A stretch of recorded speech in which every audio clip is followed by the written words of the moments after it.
શાળામાં મૂકવા જેટલી મોટી થઈ ગઈ છે, પરંતુ હવે તેને કઈ શાળામાં મૂકવી કઈ સમજ જ નથી પડતી. હા, હું પણ એ જ વિચારું છું કે મારી દીકરીને કઈ શાળામાં મૂકવી. પણ તમે ચિંતા ન કરો, આપણી પાડોશમાં રહેવા આવેલા ઉષાબેનની દીકરીઓ પણ કઈ સારી શાળામાં અભ્યાસ કરે છે. આપણે તેમની પાસે જઈએ. હા હા, ચાલો ચાલો.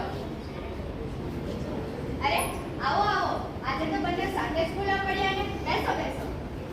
અરે શું કહું ઉષાબેન, અમારા બંનેની દીકરીઓ શાળામાં મૂકવા જેટલી મોટી થઈ ગઈ છે, પરંતુ હવે તેને કઈ શાળામાં મૂકવી કઈ સમજ નથી પડતી. તમે તો તમારી દીકરી તો મોટી છે ને, કઈ શાળામાં ભણે છે? લીલાબા વિદ્યા સંકુલ. તેઓ હમણાં જ શાળાએથી આવ્યા છે. આજે તેમને શાળામાંથી કંઈક પ્રવૃત્તિ મળી છે, તેથી તેની સહેલી ધ્રુવી પણ આજે તેની સાથે આવી છે. હું તેમને હમણાં જ બોલાવું છું. ધ્રુવી, વિધિ, ફેરીન બેટા અહીંયા આવો. નમસ્તે. નમસ્તે. તમે જે શાળામાં અભ્યાસ કરો છો તે શાળા વિષયમાં થોડી માહિતી મેળવવા આવ્યા છીએ. ચોક્કસ.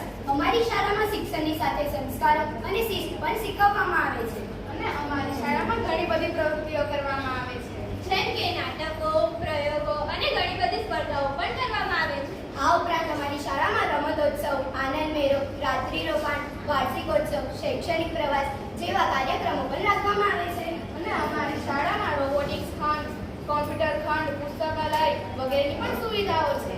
અરે વાહ વાહ,